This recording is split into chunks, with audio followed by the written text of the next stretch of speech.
마태복음 10장 24절에서 33절 말씀. 제자가 그 선생보다 또는 종이 그 상전보다 높지 못하나니, 제자가 선생 같고 종이 그 상전 같다. 조카도다. 집 주인을 바알세불이라 하여 하물며 그 집 사람들이라. 그런즉 그들을 두려워하지 말라. 감추인 것이 드러나지 않을 것이 없고 숨은 것이 알려지지 않을 것이 없느니라.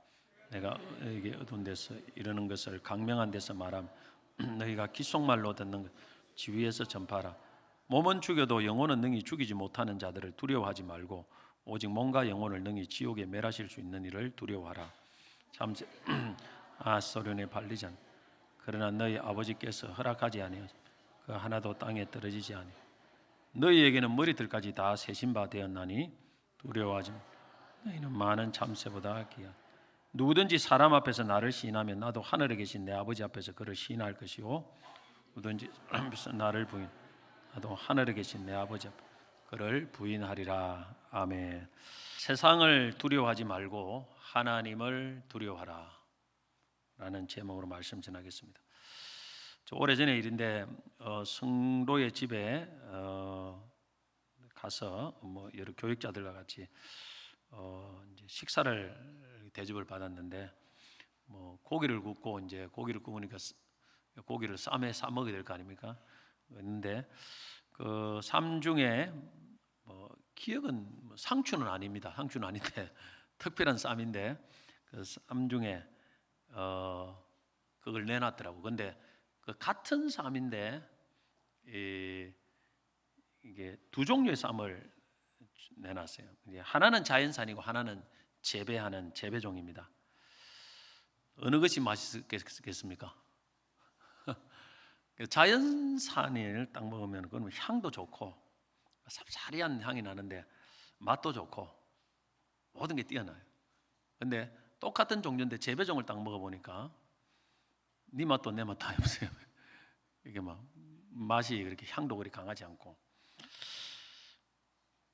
자연에서 비바람을 맞으면서 자란 식물이 아무래도 확실히 맛도 좋고 뛰어났던 기억이 있습니다. 여러분 염소를 많이 보십니다. 염소도 겨울 동안에 산에서 자라면 겨울에 먹을 것이 없지 않습니까? 그러면 나무 껍질 이런 것들 막 뜯어먹고 이런 자란 염소가 영양적인 면에서 뛰어나다고 합니다. 그래서 겨울을 딱 보내면 봄에 염소 진액을 만들지 않습니까? 그때 다 봄에 만들어요. 봄에 딱. 그러면 그것이 굉장히 보양식이 된답니다. 보양식이 되어가지고 그 몸이 약한 분들 그거 먹으면 힘이 난다고 합니다. 그런데 이제 딱 봄이 지나고 봄에 이제 4월, 5월 이리 되면 이제 풀이 막 자라지 않습니까? 파릇한 풀이. 그걸 염소가 딱 먹기 시작하면 그거 먹은 염소는 영양가가 확 떨어진다는 거예요. 그래서 염소 진액은 다 봄에 한 3월이나 이때 다 이렇게 먹는다고 합니다. 지금은 먹는 철이 아닙니다. 염소를. 식물이나 동물이나 추운 겨울을 통과해야 영양가가 좋은 품질의 동식물이 되는 것 같습니다. 우리 예수님을 믿는 신앙생활도 저는 마찬가지로 생각합니다. 추운 겨울과 같은 그런 추위와 비바람을 통과해야 신앙이 연단되고 좋은 열매를 맺고 또 하나님께 쓰임을 받습니다. 그래서 하나님께서 성도들의 삶을 레드카펫을 쫙 깔아놓고 편안하게 인도하시는 게 아니에요. 막 풍파를 주면서 풍파를 통과하게 하십니다. 다른 말로 사망의 엄침한 골짜기를 막 통과하게 하셔요. 왜 그러겠습니까? 이거 지금 성도들을 굉장히 지금 영적으로 이게 단련을 시키는 거예요. 굉장히 영적인 좋은 어떤 품질이랄까요? 품질은 어떤 그런 성도들로 만들어가는 과정이죠. 그런데 이 풍파를 통과하는 과정에서 조심해야 될 것은 성도들이 그 풍파를 보고 그만 너무 두려워서 전진을 못하고 그냥 그 자리에서 주저앉아 버린다는 거예요. 이것이 가장 조심해야 될 것입니다. 그래서 어떤 면에서 신앙에서 가장 무서운 대적자는 우리를 둘러싼 환경이나 세상이 아니고 우리 안에 있는 두려움이라고 볼 수 있습니다. 두려움. 초원에서 소를 돌보는 한 카우보이는 위대한 교훈을 찾아냈는데, 보통 소들은 메스고 차가운 겨울바람이 불면은 그걸 등진다고 합니다. 등지고 바람이 부니까 등을 쥐고 이동을 하다가 울타리가 이제 가로막혀요. 그러면 그걸 먼저 나가려고 싸운다고 합니다. 그러면서 압사 사고가 종종 발생한다고 합니다. 그러나 해리퍼드라는 종은, 그 소들은 겨울 바람이 불면 정면으로 맞서서 나간답니다. 정면으로 맞서 나가기 때문에 울타리를 피할 수 있어서 한 마리도 죽지 않는다는 거예요. 그래서 겨울 바람이 불면 두려워서 그냥 등을 뒤쪽으로 돌리는 소들은 사고를 당할 수 있다는 거예요. 시험이 온다는 거예요. 여러분, 우리 신앙생활에도 마찬가지입니다. 우리 신앙생활에 풍파가 오면, 하나님을 섬기다가 풍파가 온다든지 그런 환경적인 어려움, 그리고 사람들의 막 이 말 저 말도 하지 않습니까? 평판이. 그러면 그걸 보고 두려워하며 전진하지 못하면 포기를 해버리는 이런 경우가 굉장히 많이 있습니다. 이 두려움 때문에, 우리 안에 두려움 때문에. 어찌 보면 구더기 무서워서 장을 못 담는 그런 형태가 되는 겁니다. 근데 계속 도전해 보면은 또 하나님이 도와주셔가지고 돌파가 되는데, 그냥 저 환경에 어려움이 있고 막 저리 가면 힘들 것이다 이렇게 하면, 이 헌신을 하면 힘들 것이다, 또 사람들이 무슨 말을 할 것이다, 이런 두려움 때문에 그냥 아예 그냥 포기를 하는 경우가 많습니다. 전도도 마찬가지고 봉사도 마찬가지고 또 새벽기도도 마찬가지고. 이 두려움을 극복해야 돼요. 그래야 하나님 말씀 따라서 전진하고 쓰임받고 영광 돌리고 축복받고 되는 것입니다. 해리퍼드 같은 종의 소가 되어야 됩니다. 나머지 잡종 이렇게 되면 안 돼요. 소도 해리퍼드 같은 게 정면을 탁 돌파를 할 수 있는 이런 우리 신앙의 어떤 성도들이 되어야 됩니다. 오늘 말씀도 세상 혹은 사람을 두려워하지 말라는 말씀입니다. 좀 더 자세히 제가 설명해 보면, 오늘 마태복음 10장에서 우리 예수님께서는 12제자를 전도하러 보내시면서 전도를 할 때 세상 사람들이 너희를 핍박할 것인데 막 욕하고 막 미워한다는 거예요. 그럴 때 사람들을 두려워하지 말라는 교훈의 말씀입니다. 오늘 본문이. 근데 이것은 꼭 전도할 때만 해당되는 말씀이 아닙니다. 우리가 세상에서 주님이 기뻐하는 삶을 살 때 세상이 다 좋아하지 않아요. 핍박이 옵니다. 미움이 온다는 것입니다. 그래서 디모데후서 3장 12절에 보면, 무릇 그리스도 예수 안에서 경건하게 살고자 하는 자는 박해를 받으리라. 여러분, 세상에서 살아갈 때 박해가 좀 있습니까? 없다면 여러분은 말씀드리지만 안 살고 있다는 증거예요. 이 성경 그대로 하면 경건하게 살고자 하는 데는 박해를 받으리라고 예수님 분명히 그 성경에 기록되기도, 이 말씀이 사실 아니겠습니까? 그 박해가 이게 세상 사람들에서 올 뿐만 아니라 또 교회 안에서도 예수님을 잘 못 믿는 사람들로부터 오는 또 박해도 있습니다. 그런데 그런 사람들을 두려워하지 말라는 것입니다. 만약에 그런 내가 하나님 말씀대로 살려고 하다가 미움이 오고 소리를 듣고 이게 두려우면 타협을 하게 됩니다. 사람은 타협을 하게 되면 그 결과는 하나님의 말씀대로 살지 못해요. 그래서 예수님이 뭐냐면은 세상을 두려워하지 말라, 사람을 두려워하지 말고 끝까지 내 말을 듣고 그 말씀 따라 순종하고 살아라는 것입니다. 이것이 바로 예수님이 지금 오늘 주시는 교훈의 핵심 내용입니다. 자, 그러면 이게 두려움을 극복을 해야 돼요. 사람들이라는 세상에 대한 두려움을. 그래야 하나님의 말씀대로 살아갈 수 있는데 어떻게 두려움을 극복할 것인가? 이것이 오늘 말씀에서 예수님 주시는 교훈입니다. 몇 가지를 살펴보려고 합니다. 첫째, 세상 혹은 사람으로부터 받게 되는 평가나 반응에 대해서 내가 죽어야 됩니다. 우리가 하나님을 할 때, 주님을 기뻐하는 일을 할 때 언제 넘어지는가 하면은 하나님이 기뻐하는 일을 하면 사람들이 나를 칭찬해 주겠지, 또 높여 주겠지. 그렇게 하다가 정반대의 일이 일어나는 거예요. 그럼 그때 넘어져 버려요. 그리고 그게 트라우마 되면 다시는 그 일을 못 해요. 옛날에 그렇게 하다가 내가 진짜 골병 들었다, 아예 안 할란다, 할렐루야 옛날에 찬양대 하다가 다른 교회에서 찬양대 하다가 내가 골병 들었는데 이제 안 하는 거예요. 찬양대 하라고 뭐 다시는 안 합니다. 어휴, 뭐 끔찍하다. 트라우마가 생겨버린 거예요. 그런데 이 사람들에 대한 기대를 내려놓아야 돼요. 그래야 주님이 기뻐하는 삶을 계속 살 수가 있습니다. 자, 마태복음 10장 24절 25절 같이 한번 읽어보겠습니다. 제자가 그 선생보다 또는 종이 그 상전보다 높지 못하나니 제자가 그 선생 같고 종이 그 상전 같으면 족하도다. 집 주인을 바알세불이라 하였거든 하물며 그 집 사람들이라. 자, 무슨 말이냐면은 이 말이 예수님이 세상에 사실 때 굉장히 선한 일을 많이 했습니다. 병 고쳐주고 귀신 많이 쫓아내주고 또 하나님이 좋은 말씀을 통해 가지고 사람들을 위로하고 하나님께로 인도했습니다. 그러면 세상 사람들이 이렇게 예수님이 선한 일을 많이 하면 존경하고 높여야 될 거 아닙니까? 그런데 그런 사람도 있었지만은 정반대 현상이 일어났습니다. 그렇게 선한 일을 많이 하는 예수님을 향해서 사람들이 오해하고 미워하고 핍박하고 결국에는 십자가에 못 박아 죽인 것입니다. 그래서 예수님이 나도 사람들이 나를 미워하고 그렇게 핍박을 했는데 내 제자인 너희들이 나 같은 삶을 살면은 당연히 세상 사람들이 너희들도 미워하고 핍박을 하게 된다는 거예요. 기대가 크면 실망이 큽니다. 그래서 예수님은 사람들에 대한 기대를 내려놓으라는 거예요.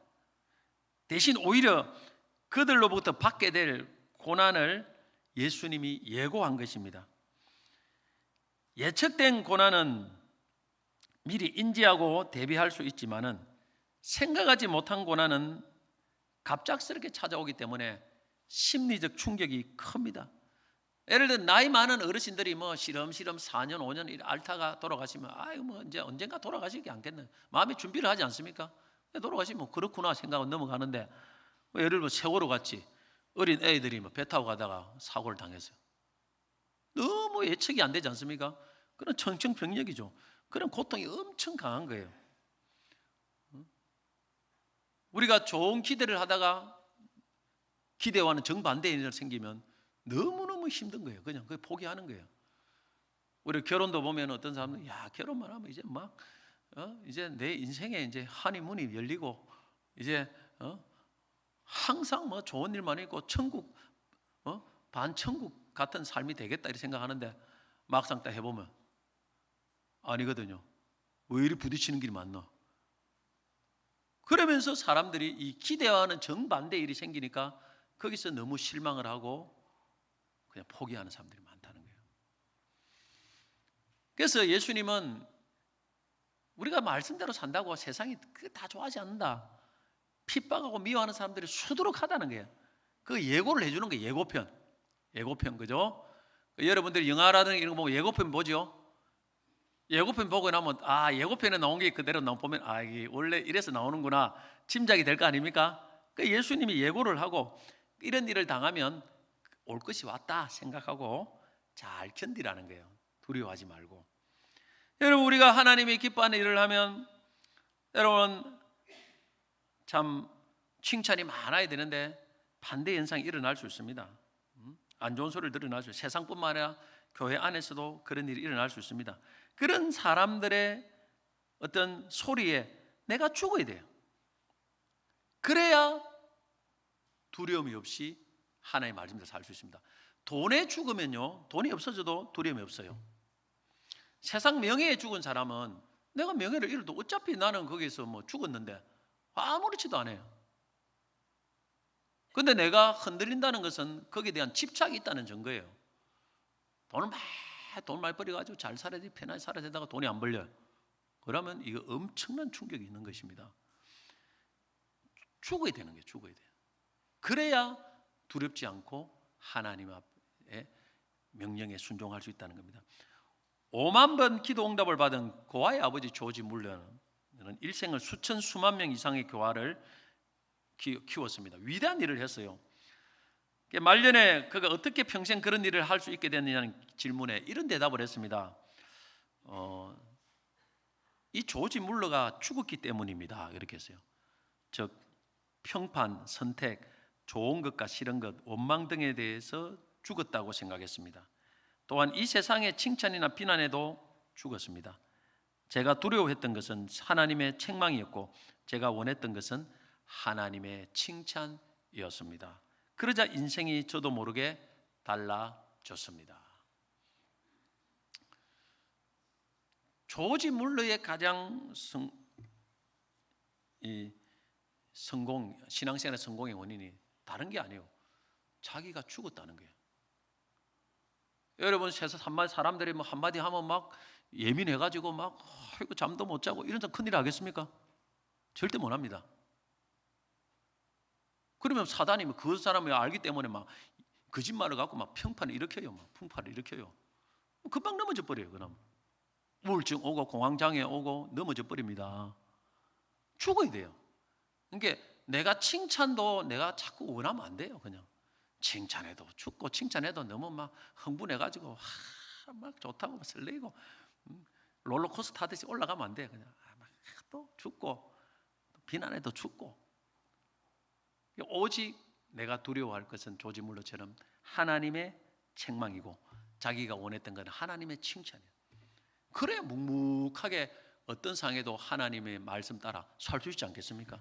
그런 사람이 큰일을 하는 거예요. 할렐루야. 아멘을 하지만 실전에 가면 이게 약해요. 다 배보면 실전에 가면 너무너무 약해요, 여러분. 둘째는 이제 우리가 세상의 그 어떤 평판이나 반응에 죽어야 되지만은 그래야 사람을 두려워하지 않을 수 있지만은 또 대신에 하나님은 두려워하고 신뢰해야 됩니다. 세상은 두려워하지 말고 반면에 하나님은 두려워하고 신뢰해야 됩니다. 그래야 세상을 두려워하지 않을 수 있습니다. 한번 따라하겠습니다. 사람을 두려워하지 말고 하나님을 두려워하자. 사람을 바라보지 말고 하나님을 바라보자. 진짜 두려워하는 사람을 두려워하면은 작은 두려움은 사라져요. 진짜 하나님을 두려워하면은 세상 두려움은 사라져요.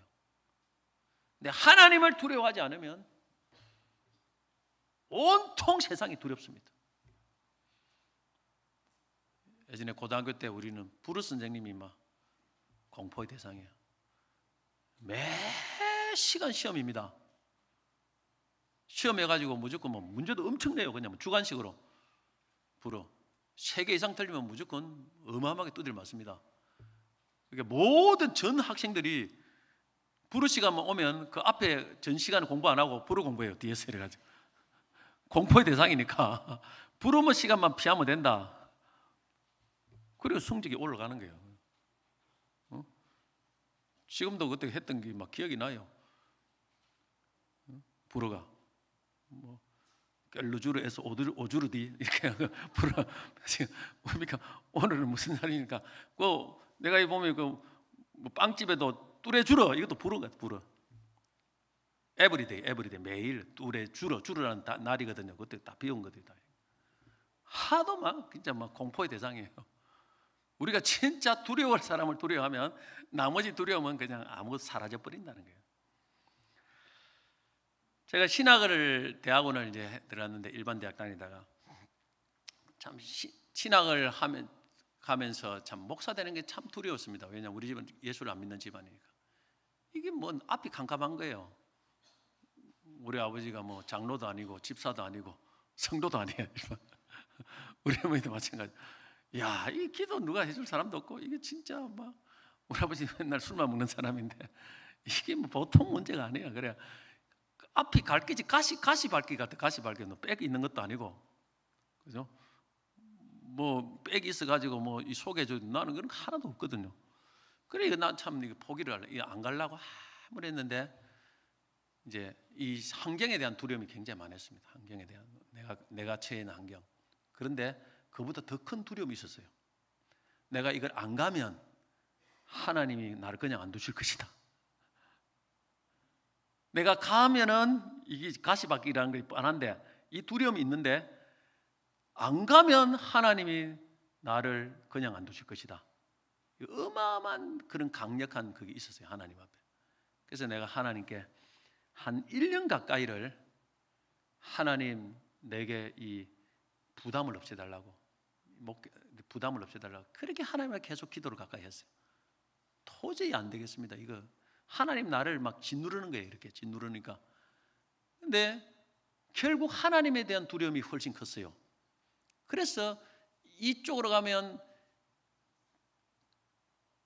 안 가서 하나님에게 평생 그냥 고통을 받느니 가서 사람에게 고통받는 게 더 낫겠다. 차라리 가서 어렵지만 여기 더 낫겠다. 이래가지고 이 길로 간 거예요, 사실은.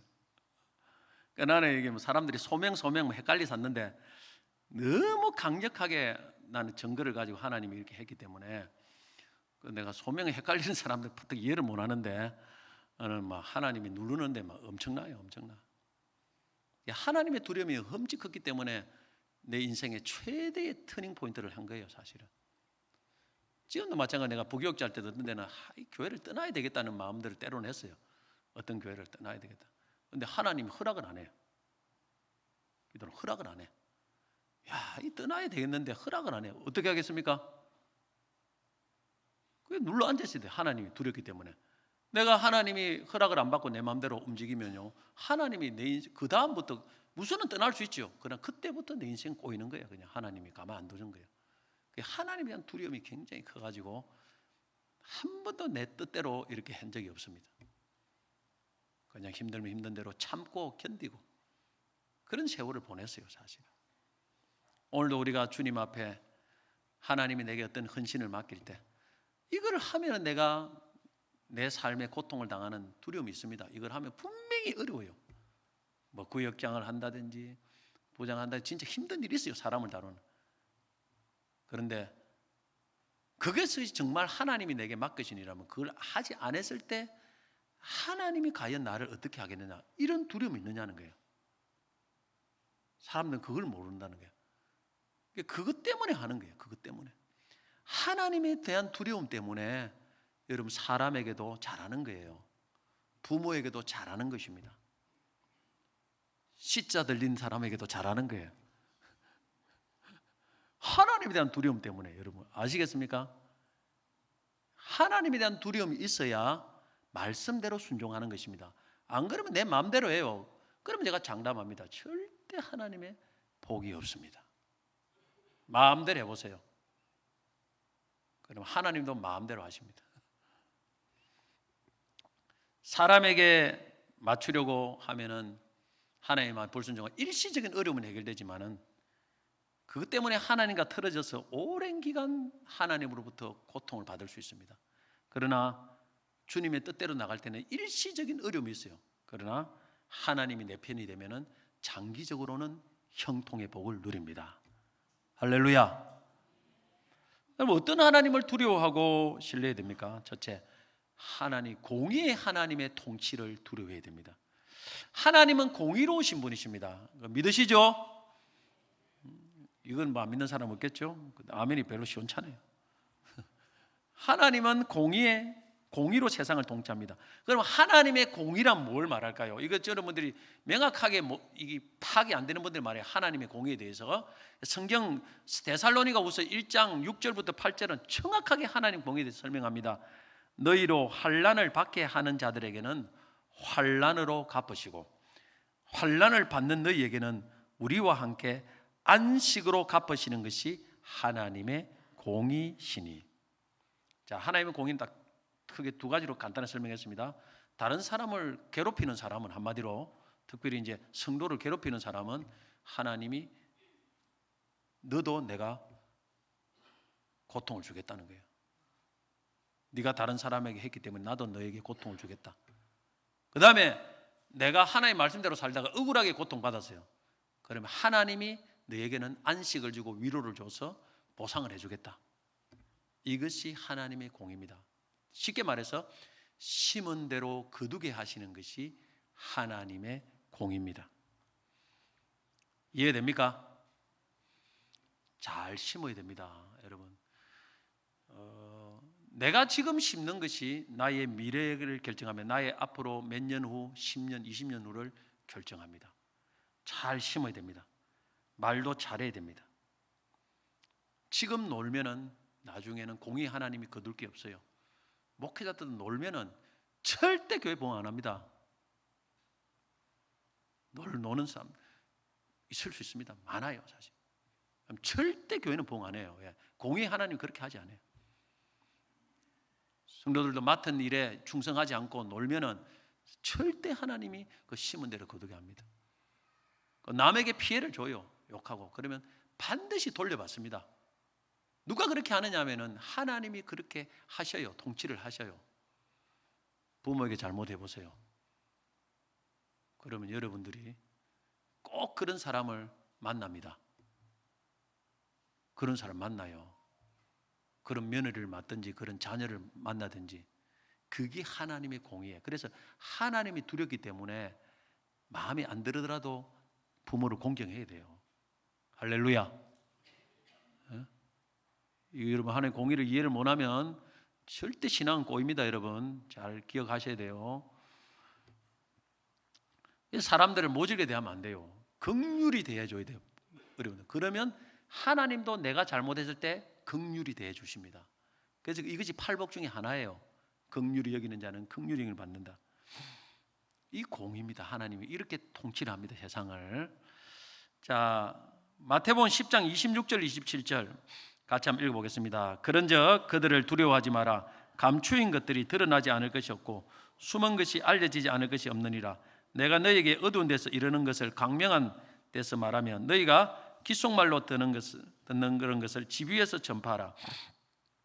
자, 이 세상 너희를 핍박하는 세상을 두려워하지 말라고 해놓고 하나님이 이제 뭐라고 하느냐면은 감추인 것들을 드러나게 하시고 숨은 것을 알려지게 할 것이다.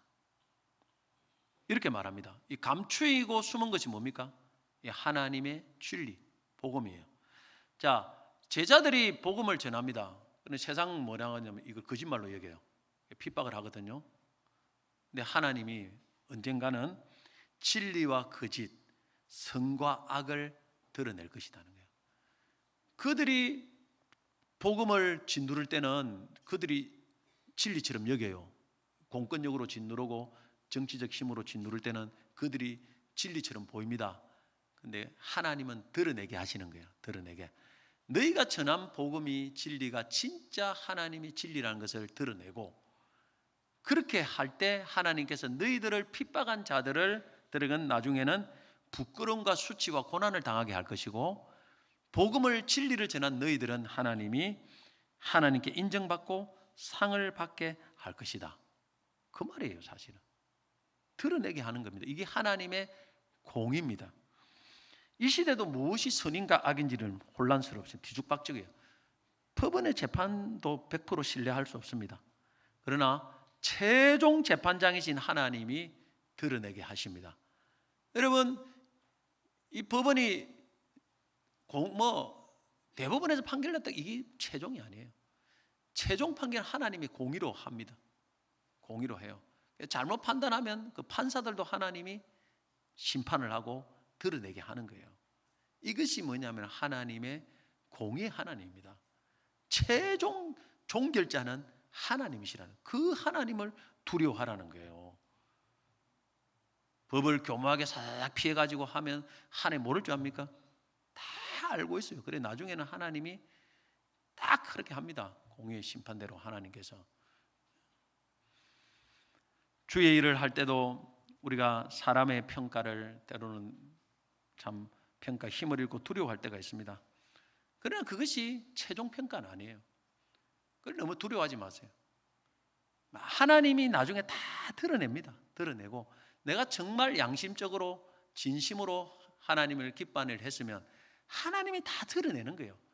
그래서 너는 안식을 주고 반대한 사람은, 그걸 하는 사람들은 하나님이 환난으로 갚으신다는 거예요. 다 드러납니다, 여러분. 1심, 2심 법에도 3심이면 대법원 있지만 1심 재판이 아무리 그래도 최종 대법원 판결이 우선입니다. 사람들이 평가가 아무리 그래도 하나님 평가가 우선이에요. 하나님이 가만 계시는 거는 공의로 이 세상을 통치하신다는 것입니다. 28절 같이 한번 읽어보겠습니다. 몸은 죽여도 영혼은 능히 죽이지 못하는 자들을 두려워하지 말고 오직 몸과 영혼을 능히 지옥에 멸할 수 있는 이를 두려워하라. 그 하나님이 공의를 세상을 심판할 때 몸과 영혼을 다 심판해서 지옥에 멸하는 거예요. 세상 사람들이 그들이 핍박을 할 때는 몸밖에 그들은 위해를 못 갑니다. 그러나 하나님은 몸과 영혼까지 지옥에 잡아넣는 거예요. 지옥에 넣을 수 있는 권세는 하나님만이 갖고 있는 권세입니다. 그러니까 누구 말을 들어야 될지 한번 생각해 보라는 거예요. 하나님 말을 들어야 될지 세상 말을 들을지 생각해 보라는 것입니다. 세상이 판결해도 하나님의 공의의 심판에서 면제를 받으면 그 사람 천국 가둘 수 있어요. 그러나 세상이 아무리 너희들을 옳다고 해도 마지막 하나님의 공의의 심판에서 인정 못 받으면 그들은 그대로 지옥이라는 거예요. 누구 말을 들을지 한번 생각을 해보라는 것입니다. 하나님께서. 그리고 32절 33절 한번 읽겠습니다. 누구든지 사람 앞에서 나를 시인하면 나도 하늘에 계신 내 아버지 앞에 그를 시인할 것이요 누구든지 사람 앞에서 나를 부인하면 나도 하늘에 계신 내 아버지 앞에서 그를 부인하리라.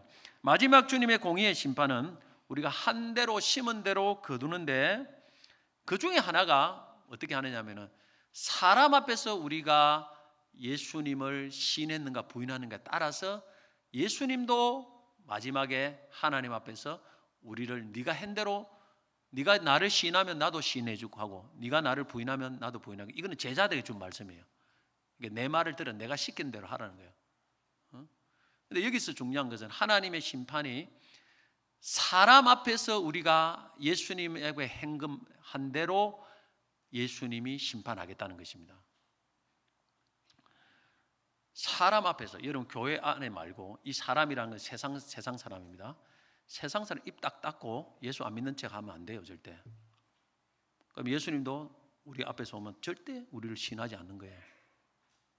사람 앞에서 하는 게 굉장히 중요합니다. 사람 앞에서 입으로, 행동으로 시인을 해야 돼요. 만약에 예수님이 네가 나 사람 앞에서 행동과 입으로 부인을 하면 나도 하나님 앞에 너를 모른다고 부인할 거라는 거예요. 그러면 지옥이에요, 그냥. 교회 아무리 다녀도. 그래서 마음으로 믿어 의에 이르고 입으로 시인해서 구원을 받는다고 했거든요. 로마서 10장에. 여기서 입으로 시인한다는 그 당시의 상황인 핍박의 시대입니다. 그래서 잘못 입으로 시인하면 순교에 죽어야 됩니다. 그런 상황에서 입으로 시인하는 하나 해야 된다는 거예요. 사람들 앞에서 나를 부끄러워하지 말라는 거예요. 그래야 나도 너를 시인할 것이다. 예수를 안 믿는 사람 집안 앞에서 입을 꼭 다물고 안 돼요. 세상 사람들 직장에서도 예수 안 믿는 것처럼 해가지고 가만히 있는 거. 왜냐하면 내가 그렇게 하면 죄짓기 좋아요. 근데 내가 일단 시인을 하게 되면은요, 예수를 믿는 사람 티를 딱 내면은 함부로 행동 못 합니다. 예수님 그렇게 하라는 거예요. 불편하지만은 말씀대로 살려고 하면 그렇게 해야 된다는 거예요. 제가 이런 말을 들어봤습니다. 예전에 그 어느 목사님인가. 옛날에 동네에 이제 교회가 들었으면 사람들이 교회가 들었으면 집값을 내린다고 데모를 합니다. 교회 못 들어오게. 그런데 그렇게 데모하는 사람 중에, 동네 사람 중에 다른 교회 교인들이 있다는 거예요. 다른 자기가 예수 믿는 사람인 걸 딱 말하지 않고 그냥 집값 내린다고 하나님의 교회가 들어오는 것을 막습니다. 또 그러면 또 민원을 제출합니다. 그리고 행동을 해요. 그런데 그 사람이 과연 예수님의 사람이라고 볼 수 있는가? 세상 사람들이 그렇게 해도 예수를 믿는 사람들은 그들을 설득해서 교회가 들어오면 동네가 축복받는다, 하나님 우리를 다 축복한다, 이렇게 설득을 해가지고 그렇게 교회가 들어오도록 도와줘야 되지. 그렇지는 못할 망정 자기 사익 때문에 하나님의 교회가 들어온 것들 오히려 세상 사람들 동조해서 방해를 해요. 나중에 그런 사람들, 예수님이 그런 사람들을 안다고 할 수 있겠습니까? 이걸 아는 목사님이 막 그 교인 있는 걸 혼을 냈다는 거예요. 교인이면서 왜 그렇게 하느냐고 혼을 냈어요. 자기 직분을 숨기고 집값 좀 내려간다고 그렇게 하나님의 교회를 하는, 천국 들어갈 자격이 있겠습니까? 그런 사람이. 우리는 내가 좀 손해가 되더라도 주님 때문에 주님의 이름을 사람 앞에, 세상 앞에서 당당하게 시인하고 주의 편이 되어야 되고 또 교회 편이 되어야 됩니다. 교회는 예수의 몸입니다. 주님이 다 듣고 보고 계시는 거예요. 나중에 다 공의로 심판을 합니다. 다 하는 거예요, 여러분. 절대 이걸 헛말로 들으면 안 됩니다. 얼마나 우리 하나님이 대단하신지 모릅니다. 두려워하라는 거예요. 그 다음에 두 번째로는 세상을 두려워하는 게 하나님의 주권을 두려워해야 됩니다. 공의의 하나님을 두려워할 뿐만 아니라 주권을 두려워해야 됩니다. 29절 한번 읽어보겠습니다. 참새 두 마리가 한 아사리온에 팔리지 않느냐. 그러나 너희에게는 너희 아버지께서 허락하지 아니하시면 그 하나도 땅에 떨어지지 아니하리라. 여기서 참새는 작은 새를 의미하는데, 참새 두 마리가 한 아사리온은 로마 화폐 단위 노동자 하루 품삯의 16분의 1인데 지금 한 3,000원 정도 되는 거예요. 다이소 가서 살 수 있는 정도밖에 안 됩니다. 참새 두 마리가. 그런데 중요한 것은 이런 하찮은 참새도 너희 하늘에 계신 아버지가 허락하지 아니하면, 하나님이 허락하지 아니하면 이루어지지 않는다는 거예요. 이 세상에 정말 작은 일에도 하나님의 주권이 미친다는 겁니다. 큰 일만 미치는 게 아니에요. 저는 교회 당회장이지만은 당의 허락을 받아야 됩니다. 제 허락을 또 받아야 큰 일이지만, 근데 잔잔한 일은 제 허락 받지 않는 것이 대부분입니다. 근데 그만큼 신경도 못 쓰는 게 되면 알아서 하는 거예요. 큰 일만 결정하는데, 근데 하나님은 한 3,000원 되는 이런 것도 다 하나님의 결재를 받아야 됩니다. 허락하지 않으면 이루어지지 않는다. 그만큼 하나님의 주권이 우리의 삶에 세밀하게 간섭한다는 사실입니다. 큰 것만 간섭하는 게 아니에요. 이걸 두려워해라는 것입니다. 이걸 더 자세히 설명하기 30절에 보면은 너희들에게는 머리털까지 다 세신 바 되었나니, 이제 미물에까지 하나님 주권이 미친다고 설명하고, 이제는 하나님 주권을 하나님이 자녀에게 시선을 옮겨서 하나님 자녀에게는 그 주권이 더 세밀하게 미치는 거예요. 너희 머리털까지 다 세신 바 된다. 사람의 머리카락 개수는 적게는 8만에서 많게는 한 10만 정도 되고, 아주 많은 사람은 15만 개 정도 된답니다. 머리털이 많은 사람, 숫자가 많은 사람, 이게 안수를 해보면 뭐 수북한 사람도 있어요. 이 사람 축복받은 사람이 머리털이 많은 것이 뭐 좋은 거죠. 수북하니까. 없어서 문제지. 하루에 한 머리카락이 한 50개 정도 빠진다고 합니다. 나이가 들어 새로 난다고 하는데, 한번 감으면 또 많이 빠지죠. 대부분 신경 안 씁니다. 물론 신경 쓰는 사람이 가끔 있지만 대부분은 신경 안 써요, 몇 개 빠진지. 근데 하나님은 그걸 다 신경 쓰고 계시는 거예요. 어저께 8만 개에서 오늘 20개 빠졌다. 79,980개 남았다. 이 하나님의 주권이 얼마나 꼼꼼한지 여러분. 우리도 신경 안 쓰는 것을 하나님은 신경 쓰고 있다는 거예요. 사소한 문제까지 신경. 그 하나님의 주권의 영역에서 피해갈 일이 있겠습니까? 우연은 없어요. 우리가 왜 그런지 모를 뿐이지 우연은 절대 일어날 수 없습니다. 인생의 생사복은 하나님 손에 있습니다. 우리가 살고 죽고 건강하고 병들고 무너지고 망하고 축복받고 이 모든 것은 하나님의 손 안에 있습니다. 누구를 두려워해야 되겠습니까? 하나님이 도장을 찍지 않으면 어떤 일도 일어날 수 없습니다. 우리가 다 잘 되기를 바라지만 결국에는 하나님이 결제가 일어나야 되는 것입니다. 하나님이 진짜 은혜를 주시고 결제를 하면요, 모세처럼 120살 될 때도 눈이 새하지 않고 기력이 약해지지 않아요. 무병하게도 만들 수 있습니다. 하나님이 얼마든지. 할렐루야. 자연 법칙을 거슬려서 얼마든지 그렇게 만들 수 있다는 거예요. 완전히 죽어가는 말기암 환자도 살릴 수 있습니다. 누구를 두려워해야 되겠느냐는 것이죠. 하나님께서 왜 세상만 두려워하느냐는 거예요. 하나님을 두려워하고 말씀 따라 살아보라는 거예요. 그 하나님이 뭘 못하겠느냐는 거예요. 우리의 삶에. 그다음에 세 번째로 우리가 세상을 두려워하지 않으려면 하나님의 신실한 사랑을 신뢰해야 됩니다. 이제 하나님 제자들에게 사람 두려워하지 말고 하나님의 공의의 통치를 두려워하고 또 미무리까지 이끄신 하나님 주권을 두려워하라고 하면서 그 다음에 덧붙여서 하신 말씀이 31절입니다. 31절 한번 읽어보겠습니다. 두려워하지 말라. 너희는 많은 참새보다 귀하니라. 여기서 너희는 누구를 말할까요? 예수를 믿는 사람. 또 조금 더 좁은 의미로서는 이 복음을 지금 제자들에게 복음을 전하라고 말하면서 이 말씀을 했기 때문에 하나님 말씀에 순종해서 복음을 전하는 하나님의 제자들을 말합니다. 너희들은 참새보다 더 귀하다. 무슨 말입니까? 하나님이 주권이 있어가지고 보호를 하시지만 머리끝까지 다 세지지만은 특별히 하나님의 자녀 말씀에 순종하는 제자들은 특별한 주권으로 보호를 하신다 이 말입니다. 하나님께서 그걸 강조로 하는 거예요. 그래서 우리가 하나님의 사랑을 신실한 사랑을 신뢰해야 세상을 두려워하지 않습니다. 하나님 나를 얼마나 사랑하는데 이거 함부로 못 덤빈다는 거예요. 마태복음 28장 20절 내가 너에게 분부한 모든 것을 가르쳐 지키게 하라. 볼지어다 내가 세상 끝날까지 너희와 항상 함께 있으리라.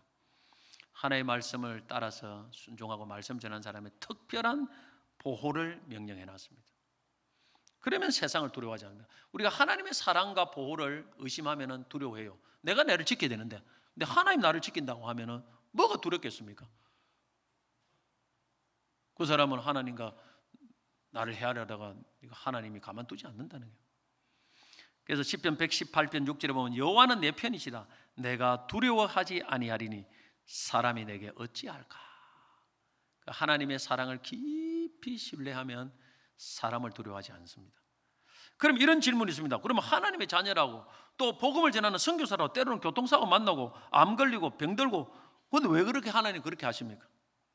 그런 사람들이 많이 있습니다. 아주 특별한 뜻이 계셔서 우리가 알 수 없는 특별한 뜻이 계셔서 하나님이 자녀라도 복음 전한 자라도 하나님이 어려움을 줄 수는 있습니다. 그런데 그런 경우라도 하나님이 그들을 사랑하지 않거나 보호할 능력이 없어서 그런 것이 아니고 우리가 알 수 없는 특별한 경우 때문에 그런 것입니다. 그러나 그 특별한 경우를 제외하고는 대부분의 경우에서는 하나님은 하나님의 자녀와 그 말씀에 순종하고 복음을 전하는 하나님의 자녀는 반드시 특별한 보호로서 지켜주시고 축복해 주시고 사랑해 주십니다. 두려워할 필요 없어요.